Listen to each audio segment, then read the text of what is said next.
Hello there, welcome to your station of choice, Africa Independent Television. The program is People, Politics and Power. I am Imonia Marere. The proliferation of small arms and light weapons has for a long time been a hard nut for the Nigerian security agencies to crack. Last week, the Minister of Interior, Lieutenant General Abdurrahman Dambazau, made a shocking revelation. He said about 350 million arms are in wrong hands in the country. The minister said the federal government had established a possible link between the proliferation of firearms and the killings that are ongoing in Nigeria. He also blamed the fragile security situation in parts of the country on drugs.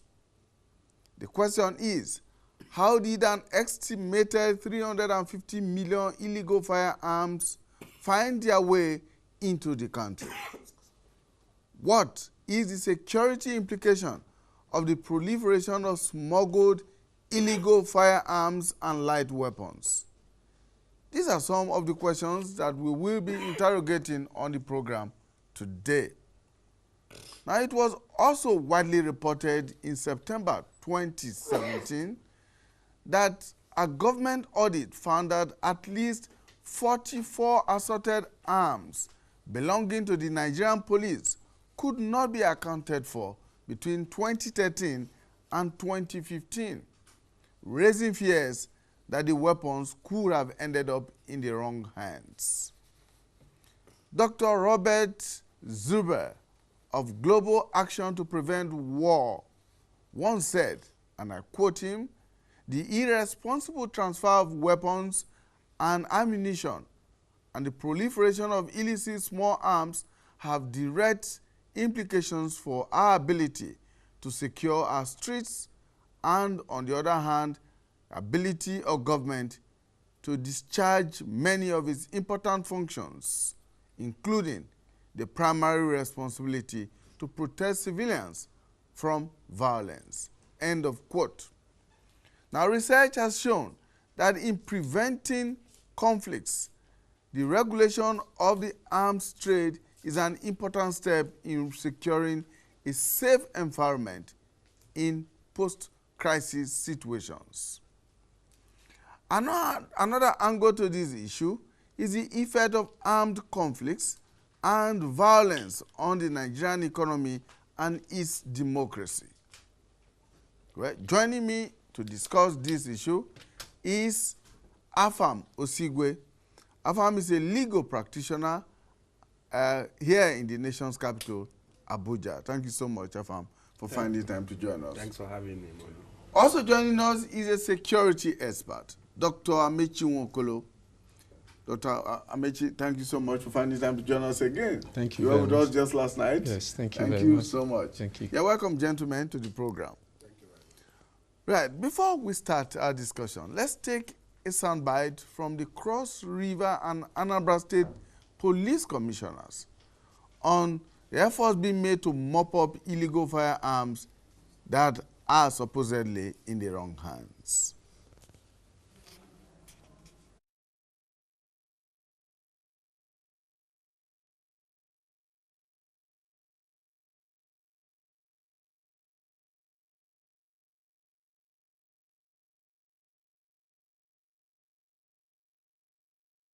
At the expiration of this period, it will be assumed that whoever failed to return such arms, whether locally made or foreign made, is assumed that that person or group of persons are using the same firearms to commit criminality. Even the vigilantes, they have to report to the police whatever type of weapon they are using. They must surrender it to the police, and we must know the type of arm they are using, because the law of the land is clear and we cannot violate the law.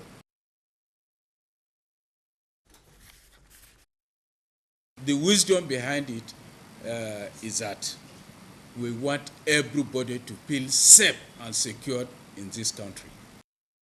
Any group or association under any capacity or guise other than the statutory security agencies recognized and gazetted by the federal government of Nigeria in all the 21 local government areas in the state currently possessing and using such prohibited or illegal firearms of all categories and the like for whatever purposes are hereby warned and given 21 days from today, 1st of March 2018, to surrender them to the Commissioner of Police, Anambra State Police Command in Oka.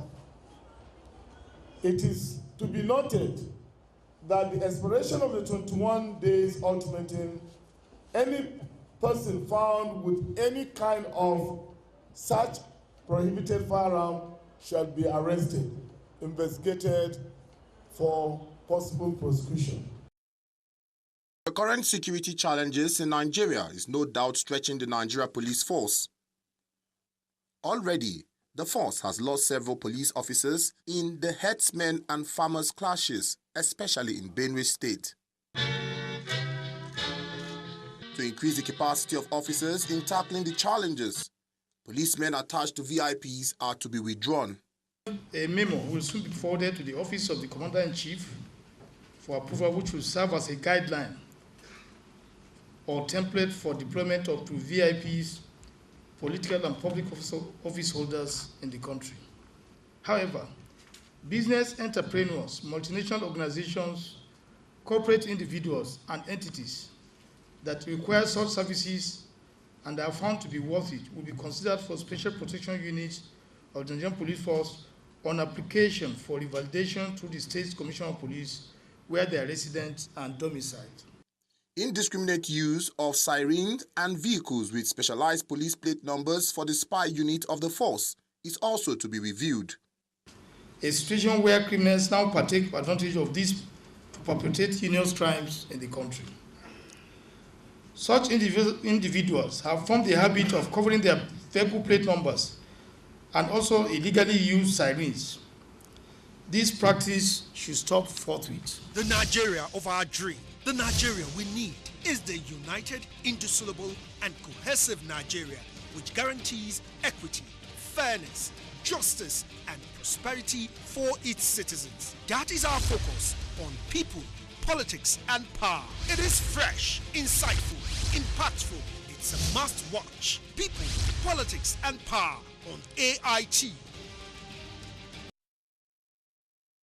Staying with us, it is a notorious fact now that there is growing insecurity in some parts of Nigeria, and experts are linking that insecurity and economic underdevelopment in those parts to the increasing presence of small arms and light weapons in the hands of the wrong people. So what is the relationship between arms, particularly small arms and light weapons, and the state of insecurity in which many Nigerians find themselves? And of course, what impact does that have on Nigeria's economic development and its democratic progress?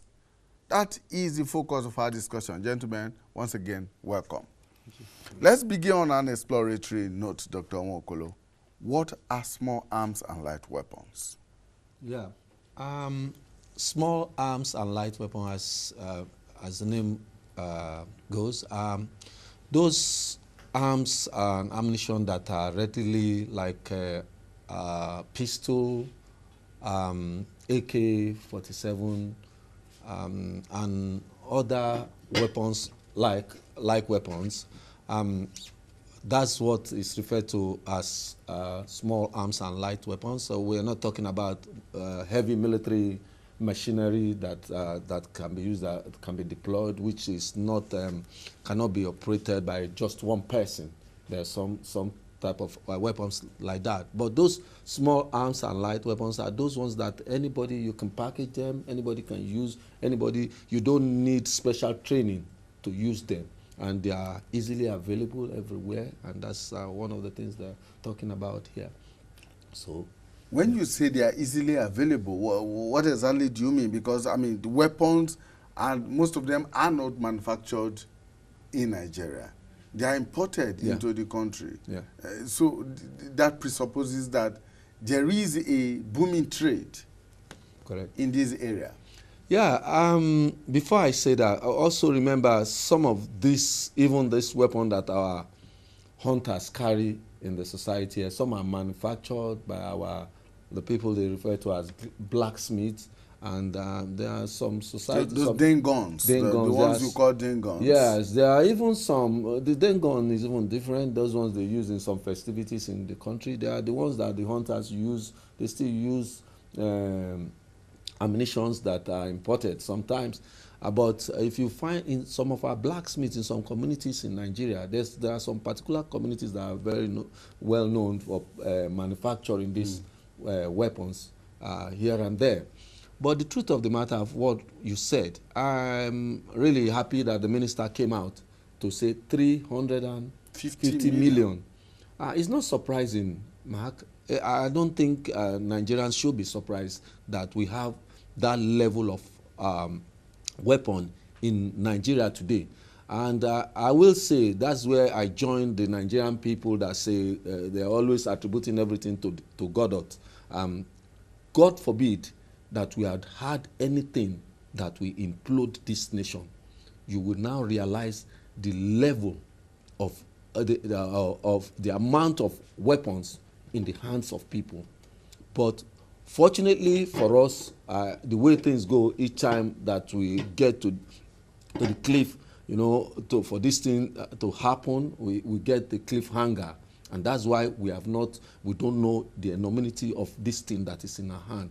And how we are going to go about it, I don't know. But answering again what you said, how does it enter our borders?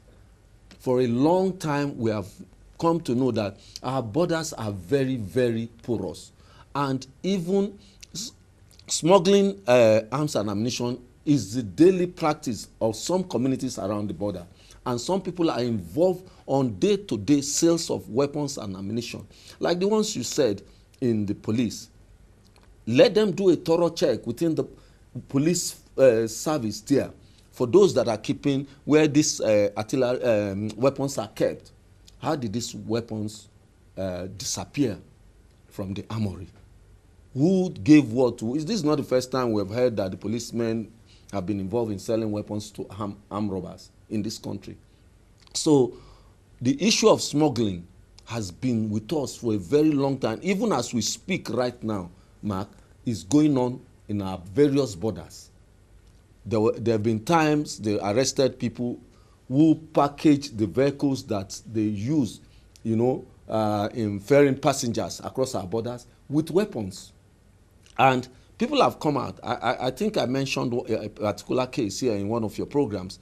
A retired custom officer, a female custom officer, at one point they apprehended somebody with a large container of weapon. And the lady was saying, that was way back in Scotland, and said, look, probably that man did not settle well because this thing has been going on for a very, very long time. And people just take and look away without considering the implication, the wider implication on this nation. So what we are seeing now, all this conflict that you are seeing, these are the after effect of it, because these weapons are what is giving people, that courage, this thing, temerity, to be able to besiege any person, any community, or whosoever that challenges whatever thing they are doing. So everybody, it appears, seems to be having, because 250 million, what is the population of Nigeria? That is, even the weapon that is inside our country is double the population of the country itself. That's why I'm saying I join the people who always refer to Godot, that God forbid, it is God that is keeping us, because we are really sitting on a keg of gunpowder. I was just coming to that, Mr. Famosigwe. A country with a population of approximately 180 million people. And here we are being told officially that an estimated 350 million illegal arms and light weapons are floating around. How frightening is that? Well, it's frightening if we actually can if that assertion is based on any credible statistics. But then that's not a question you've asked me to answer now. But I think every society will be worried if guns, illegal guns and ammunition for that, are to be found in the hands of individuals who are not themselves authorized to carry them. And then when you bear in mind that this is happening in a country that has a large degree of terrorism, insurgency, and then killer headsmen on the loose, and then communities going to war as if the government is not there, as if nothing can happen to them, and people don't get prosecuted, it's frightening. It underscores the high level of insecurity in the land, and then to a very large extent, the failure of policing, both of the borders and of the populace. And when you ask people to bring guns in their possession, one wonders what you were doing, or what those who should ordinarily ensure that these guns don't get into this country, into these hands, what they were doing, that these guns were able to get inside in the first place. He has talked about the borders. There are so many land borders that people can casually walk across with guns. Herdsmen routinely walk across these land borders with guns slung over their shoulders, heading their cattle. And then mercenaries, people who are also fueling one agitation or the other all over the place, have a thriving black market in Nigeria. There's been an assertion that most of the arms that were used in Libya are gradually finding their way into Nigeria. But the bottom line is we should increase our capacity to stop the proliferation of these arms, to stop their entry into this country, and also to really enforce the laws to ensure that people don't have access to them, and that where people do, we do something about it. Not having a press conference or press releases or asking people to bring them. Do you know where they are? So we should do much more than all this. You have 21 days ultimatum, and at the end of the day, what next? What happens? People have bomb-making capability, and they are making IEDs. We should be a country where we're able to have intelligence that before you're able to arm yourself, the government gets to you. We don't wait for you to get armed before we try to disarm you, which is what I get worried about, all these roadblocks, checking what you have in your boot. What about checking your capacity to acquire them? I think it's time the government paid attention to policing the borders. Where you need to put up some security fencing, put it up. People can't just be walking across their border as if they're just casually strolling from their compound to the next man's compound. It underscores our inability to keep things in check, to enforce our laws, and to ensure that criminality does not take root in our country. And if our borders are not policed, it will be a dumping ground for small arms. So it may well be that the 350 million may be an understatement. Yeah, well, that raises another a very fundamental question about the ability of the security forces, particularly the police, to mop up what is said to be in the country and in wrong hands at the moment. If the police is asking everyone who has a weapon that is not authorized to have to surrender that kind of weapon, how many Nigerians who are in that position will willingly and dutifully submit such weapons? And what is the guarantee that if I have, say, 2 or 3 of those weapons, that I will not go and submit one and keep the remaining 2? And I remind you of what happened some time back when a government in this country, in River State, in the South at that time, asked militants at that time to say, surrender your weapons, give up your weapons, and get remunerated one way or the other for each weapon you bring. And what did we see? We saw a situation where the so-called militants at that time submitted what were considered to be sophisticated weapons at that time, only to use whatever they were given to go and acquire a lot more. Yeah. So where is it? And now I will tell you this. I also saw pictures of some of the arms that were surrendered, and I went away with the impression that some of the guns were obsolete, some of the guns were bad, so people just surrendered guns that had stopped functioning, that had malfunctioned, had gotten bad. It's not about TV show. It's not about amnesty and then you give the man money to go and earn more money by buying better arms and ammunition. We should go beyond that. We should go beyond finding the root causes of this, and then also go beyond blaming the police. Really, what about the customs? What about those who police our borders? Because if we just say police, it's as if, what about the man whose duty it is to be at the entry point from where these things come? What about our ability to police those who are more manufacture these things locally? And I would like to believe that their capacity to manufacture it will be in the 0.0 whatever percent, but they are still there and they pose a threat. So we should sit down and tell ourselves the truth and find out what do we really want to achieve. Is it just to give the impression that, oh, militants have repented? There are those who will never give up their arms, no matter how much threat you issue. So what about your capacity to find them out? One of the duties or functions of the police is to detect crime. So there should be ability to detect it. You don't wait for the man to arm himself to go and on an operation before you wake up to want to catch him. What about finding him before he's armed and ready to pose a threat to the society? So I think it's a whole basket, and if we don't get any aspect of it right, we'll just be dumping the whole problem in the laps of the police, and it may be too late for them to be able to do much. Can I chip in something here? You see, another area is our politicians, the political elites in this country, the role they've played, their involvement in the importation of some of these rifles.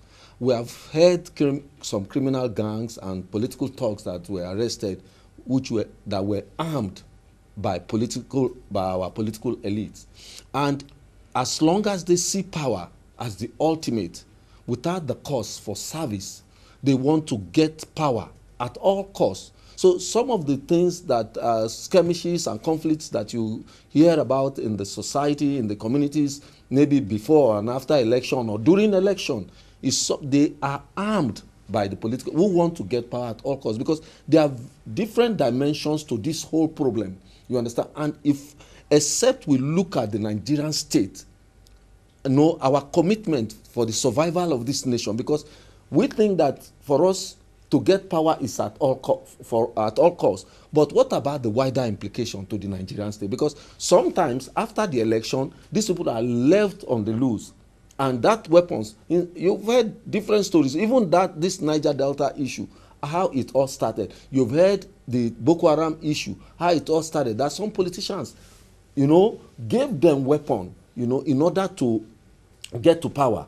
So after that thing, after they get to power, they leave them, and they still leave them with their gun. And these guys now go into the society and start raining violence on the poor masses. And these are pockets of areas where this violence are coming from. So we need to deal and put all that. Like he said also, when he was saying police, and I think he made it clear that it's not about the Nigerian police. Policing involves all the other paramilitaries that are involved. What have they been doing? Who is allowing these things? Even in the manned borders. You have heard, what's the name called, container loads of ammunitions, arms and ammunitions that they've detected of recent. They've been coming in for a very long time. Do we not have people there that are supposed to be their sole responsibility in dictating and stopping this thing?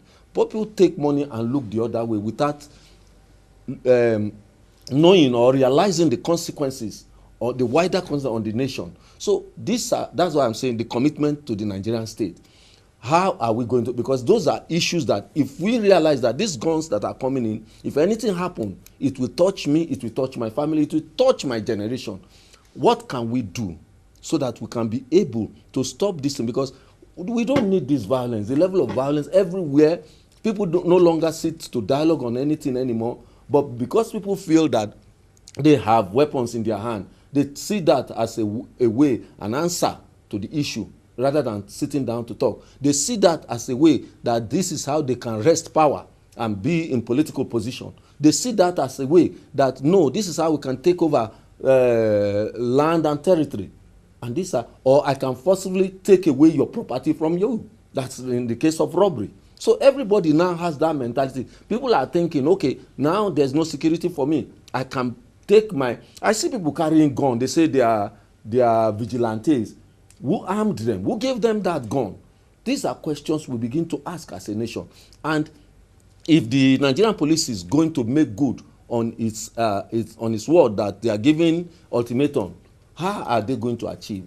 in collecting this gun and make sure that people will be responsible and truthful enough to come and give back this. What is the global best practice here, Dr. Nwokolo? Because I know I'm aware that the federal government, having appreciated the enormity of the problem, at some point set up what they call the Presidential Committee on Small Arms and Light Weapons, which was supposed to have transformed into the National Commission for Small Arms and Light Weapons. Yeah. What is the global best practice here in dealing with a situation like this? We are in a sub-region. We'll come to the sub-regional dimension of it. But like both of you have said, we seem to be surrounded by countries, fragile nations, fragile economically, fragile politically, and with our porous borders. What is the global best practice to deal with a situation like this? Having identified our own problem, our own special problem, first of all, we need to deal with our border security. And that is a very, very serious problem, because these 350 million weapons that have entered here, a lot of them entered Nigeria through smuggling. In fact, most, apart from the ones that is produced locally here, which is said about 0.2 something percent, most of them came in, and some also are government weapons from the police armory. Some that were stolen, some that were sold by the people that are responsible to take care and take charge of them. Is not today. Long in the early 80s that weapons have been missing from police armory, perpetuated by people that are in charge in that place. So even from the military, once in a while people take weapons and sell, but a lot of it, a large percentage, come from smuggling through the land, through the sea, and mostly through the land border. We have one of the most porous borders in the world, and because everything goes through, nobody cares. One, because of complacency. Two, because of corruption. Three, because of greed. Because they might not pay you too fantastic, but you are contented to keep the nation,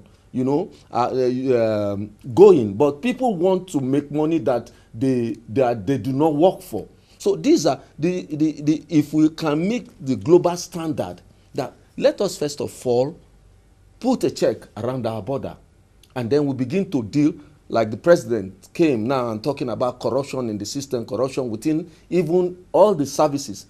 Maybe whosoever that will come next will up that ante of anti-corruption. How can we take corruption out of our system totally, especially those key services? And some of them have complained bitterly in terms of salary and welfare. I happen to hear that as the custom is today, you put somebody in there that is checkmating billions naira worth of smuggled goods to come into the country, and the person is a graduate being paid like 80,000 naira. So, and in the present economic dispensation, so sometimes some people who do not have that discipline, will go out of their way. Look, I want to help myself. You put him at the border and you see so many things coming in. So many factors that we need to deal with, so that if we want to really checkmate this thing, because it is not going to stop, Mark, as we speak right now, at Semediroko, in some of these places, in Lela, all these porous entrance into Nigeria, they are still bringing it in. Those are even the ones that are manned. There are very many other routes that are. Yes, that's what I'm saying. I say around those places, even the ones that are manned, they are still carrying it in. Talk less of unmanned places. In fact, by the time you get to Badagry now, there are about 10 unmanned areas. They enter into Nigeria. So what are we talking about there? How are we going to put a lead or check around these places? That is the first step.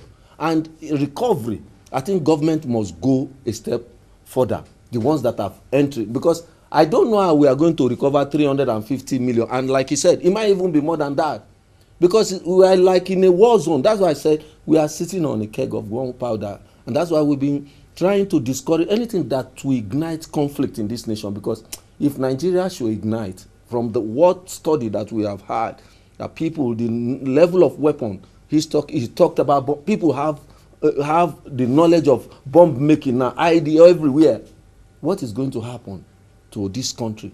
And this is our beloved country. We cannot allow this. If this country implodes, we will know what we have done to ourselves. Mr. Sigwe, so how effective has the Presidential Committee on Small Arms and Light Weapons been in performing its responsibilities? I would say ineffective.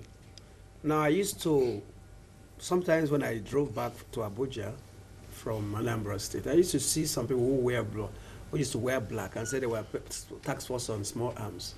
What I thought they were illegal, they mounted a roadblock, and at the end of the day, they ended up doing what other persons we know do on the roadblocks, extort money. But let me also pause and say this. We should not proceed on the assumption that all these light arms are in the hands of criminals. There's also a security element of it. There are communities where people feel that their own safety and security is in their own hands. And they have taken to arming themselves to defend themselves because of failure of security. And when you have the large number of policemen that the IG has mentioned taking care of VIPs, then that explains to you the shortfall in providing policemen to our localities. Now, some of these look almost all over Nigeria, we don't have an emergency number that people could call in the case of robbery or some violent attacks. And there are places that will swear to you that have enjoyed relative peace and security because they have armed a vigilante. And in many states, and let us tell ourselves the truth. In fact, one of the senators from Anambra State pleaded passionately. Oh yes, I'm from Anambra. And, on the floor of the Senate last week to say, look, you cannot dismantle this. Yes, I'm from Anambra State, and I know that they are organized as Anambra Vigilante Service. And most Anambrans will tell you that they've been largely responsible for the relative peace enjoyed in the state. And people may score them up to 9 out of 10. And so, when we also discuss the issue of light arms, we also discuss the issue of the ability of government to maintain its primary responsibility of placing the security of welfare and security of the people uppermost. Because where also government has failed in this regard, people will arm themselves. So let us not always discuss this issue on the assumption that these arms are in the hands of criminals. There are those who could go out, who could go about their businesses, who could live in their homes because they have these persons who, quote and unquote, are using illegal weapons.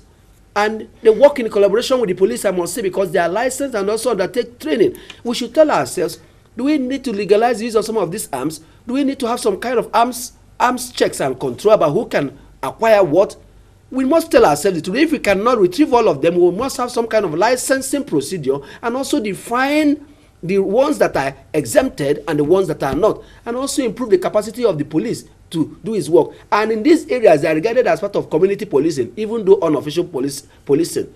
We must take it, like I said, it's a whole discussion that we cannot just sit there and return it. That's why there are people that feel that asking them to return their arms amounts to trying to expose them to danger, to make them vulnerable. Let us not just assume that every person that has these small arms is a criminal and is out to go and wreak violence, kidnap people, and back on robbery.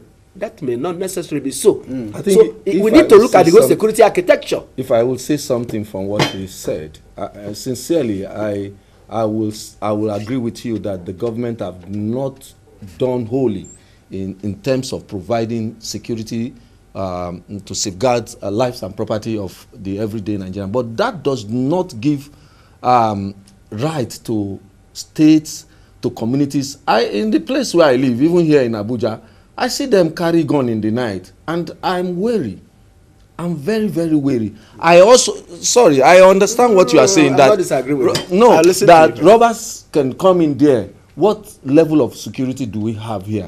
But the truth of the matter that also, because we are talking about conflicts in our nation, you know, this low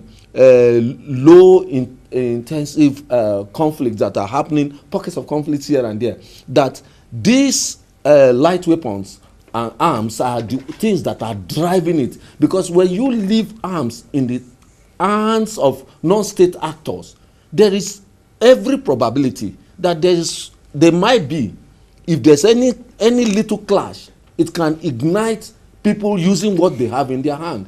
We've had even in that same Anambra State. Well, I don't agree with you. No, I'm just saying, in that same Anambra State, we have had the issue of the Aguleri, Umuleri, which went on for a very long time. We have seen what happened, the guns that were used during the Modakeke issue. People killed And you wonder where did they, and there was the crisis that even happened thereafter, sometimes 2 years ago, somewhere in Shagamu and with some community. What we are saying, yes, the government is the sole responsibility of government to provide security. Leaving arms, on, like he's saying, I don't think any government or the police sits down and give license to any group of vigilante, because if they will not be asking people to return them, because they know, they are wary that when guns are left in the hands of groups of people like that, it can trigger anything. When there is a solvable dialogable conflict, something that could happen, people will resort to what they have in their hand. So that's why we must be careful. I'm not saying we need to protect ourselves, but how do we protect ourselves? But indeed, you are quite right. We need to tinker with our security architecture. The police cannot do it alone. They cannot be everywhere. Though we claim that they are everywhere, but they can. But there are other paramilitary agencies, and including now, if they don't sign that, the Nigerian Peace Corps, they should take them to policing at the community level. We don't necessarily have to carry gun, because. Let me just say this. Imoni. We move on the assumption that most of this violence are wreaked by people with guns. I say the number of the gory pictures from Benue, Taraba, number of the victims appear to have been macheted to death. So in conflict times, in Mile 12, when traders clash, some of the people that killed were killed with machetes.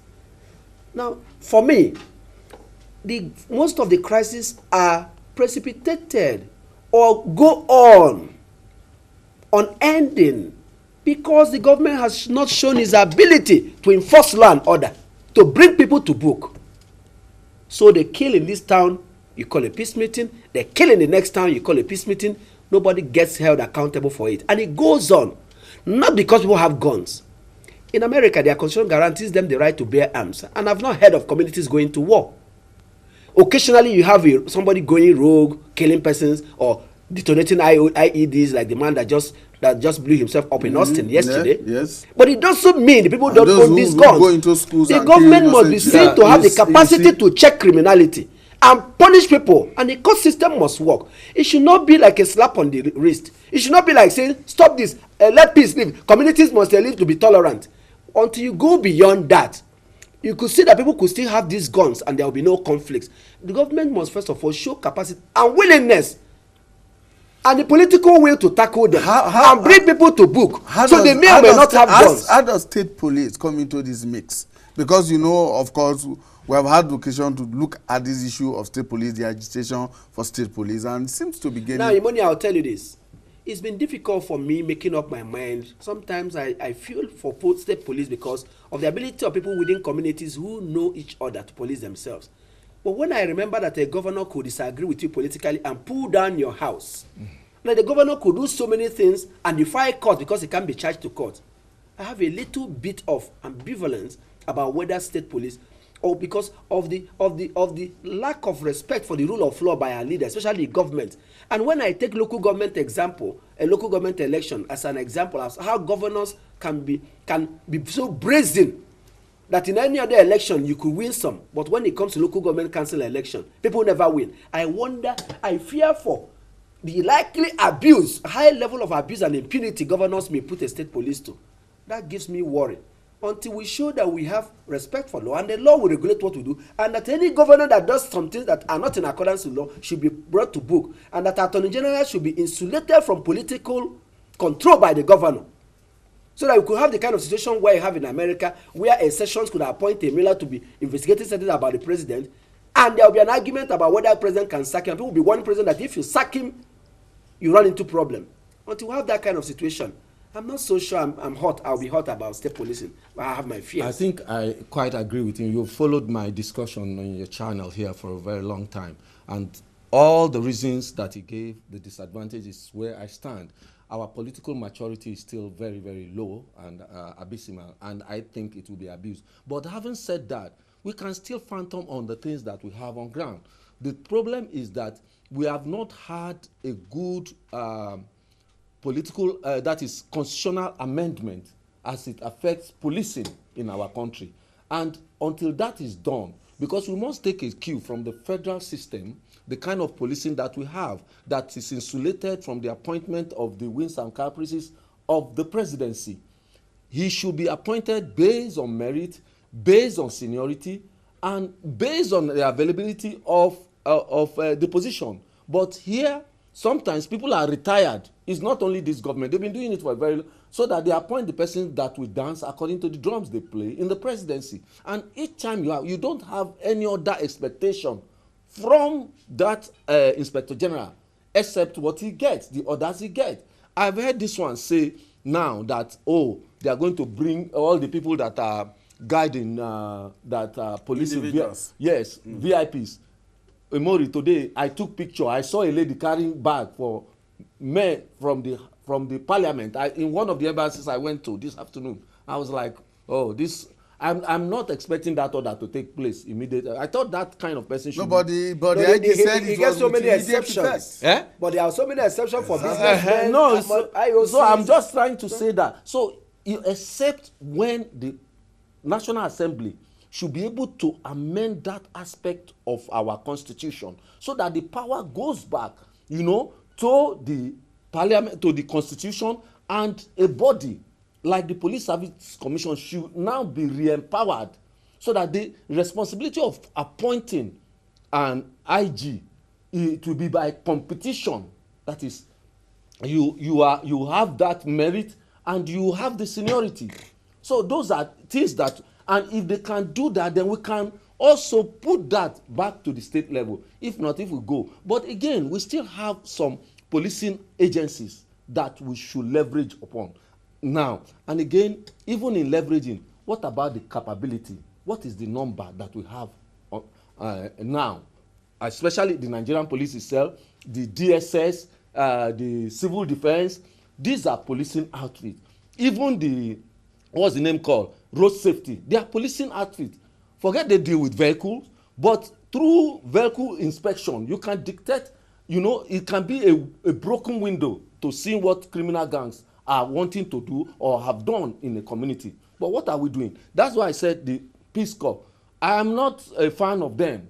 I am not a fan of that group. But the truth of the matter, right now, with the kind of security problem that we have in this nation, we need policing at the community level right now, so that this kind of group, civil defense, civil defense are there. But what I'm saying, you can't continue creating bodies. No, I'm not saying it should be a body. They can work together. They can interwove them with the police, and they be at the community level, because creating bodies, some people are looking for. That's why some people have been working hard to see that they become the commander and general of another new group. No, let them work together and pull them together with the police so that they be at the community level to do policing at the community level, which we are lacking now, because many of the crimes that we are talking about are actually emanating in the rural community, and the response time is very, very low.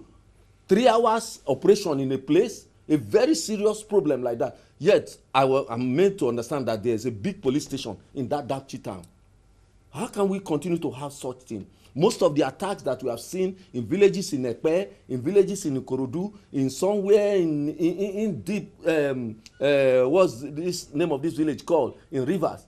They come from the community, Umoku. So what can we do? How can we restructure our security architecture so that we do not keep on depending on the military, even this arms and ammunition that we are seeing? If we have proper policing structure, we will be able to know from within the community those that have gone with them.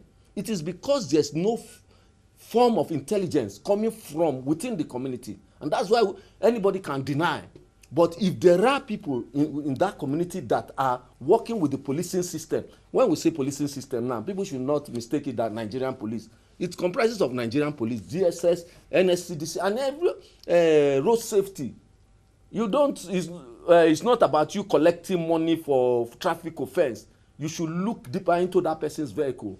There might be something that will point to these guys are criminal gang that can be passed on to the police itself. But unfortunately, that is not there. They feel they are not answerable to the police just because of our wrong security architecture. But another challenge there that we have seen over time is the interagency rivalry that has actually militated against some of execution of some of these things. Because, for instance, if NSDC gathers intelligence, is unwilling to pass it on to the next agency that should deal properly with it. If the road safety gathers intelligence at this end, it wants to deal with it conclusively rather than pass it on to another security agency that should deal with it. Yes. I think that is a very huge problem in this situation that we have, and I think our agencies must train their staff that it is Nigeria first. And again, one of the reasons is there is no proper, the security, like we keep talking, the faulty security, everything seems to be domiciled in the Office of the National Security Advisor as we speak now. The centralization of all these agencies, and some of them are still quite very, very, what's the name called, answerable to their own system, which is very inimical to what we are hoping to achieve as a nation. They must see the responsibility of how do I pass on any intelligence that I receive.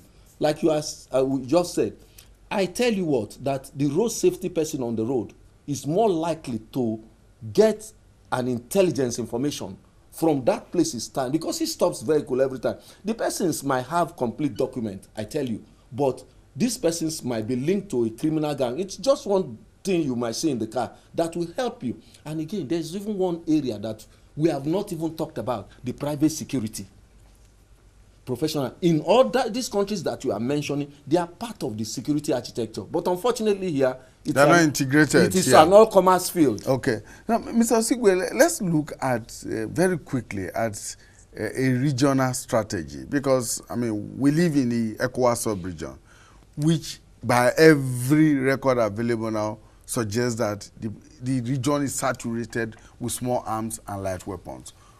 And by the unique position we occupy in the sub-region, we are bound to be the worst hit as it is today.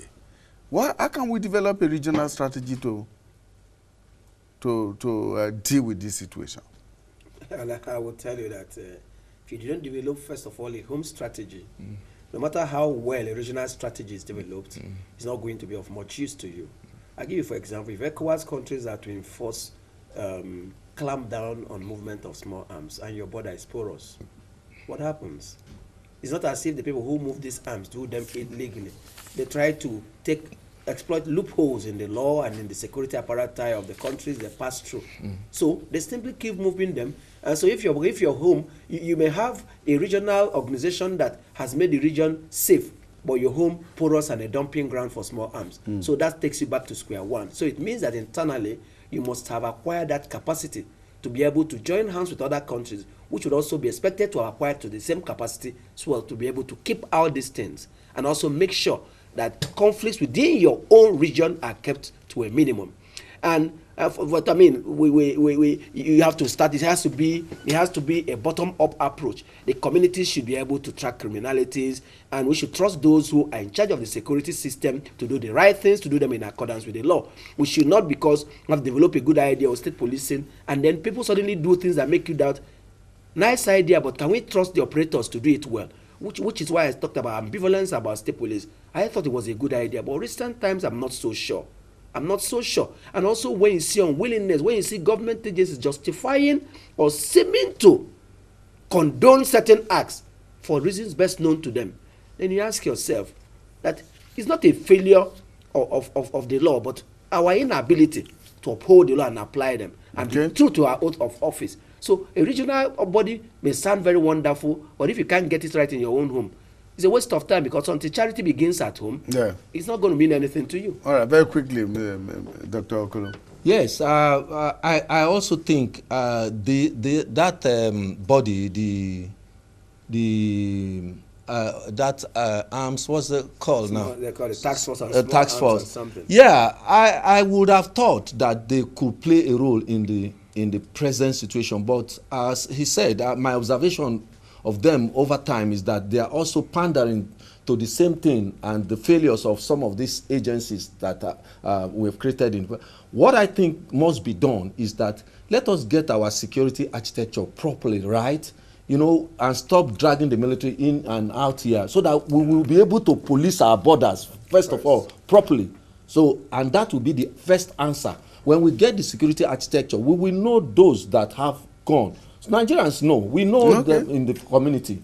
All right. Thank you very much. Well, we're going to rest our case there for now. But very quickly, before we go, let's update you on developments in Dapchi, Yobe State, where you recall that only yesterday, 104 of the 110 girls that were abducted in Dapchi by the Boko Haram insurgents were returned. And the Minister of Information and National Orientation, Alhaji Lai Mohammed, led a federal government delegation to Maiduguri to receive those girls. And he did say at that occasion that the federal government was still negotiating for the release of the remaining girls. Well, he didn't say anything about the stories that are making the rounds about 5 of those girls haven't died in the course of the abduction. But let's take a quick listen to the minister. With this faction of insurgents for quite a while, and one of the understandings was that while we negotiate towards total cessation of hostility, there will be no abductions. So for us, it was a moral issue. The government, led by its negotiators, reminded them of the agreement that there will be no abduction, that they've breached that agreement. And that's why there was no swap, there was no money paid. Any other story to the contrary is false. All right, Minister of Information, Alhaji Lai Mohammed, he was speaking in Maiduguri. That's how we're going to end our program for today. I want to thank my guest, Dr. Nwokolo, Amici Nwokolo, who is a security expert, and Afam Osigwe, a legal practitioner based here in the nation's capital, who joined me on the program. Thank you very much, gentlemen, for joining us. Thank you. Well, see you again when we bring you a fresh edition of People, Politics, and Power. I am Imonia Marere. Do have yourself a wonderful day for the rest of today. Bye for now.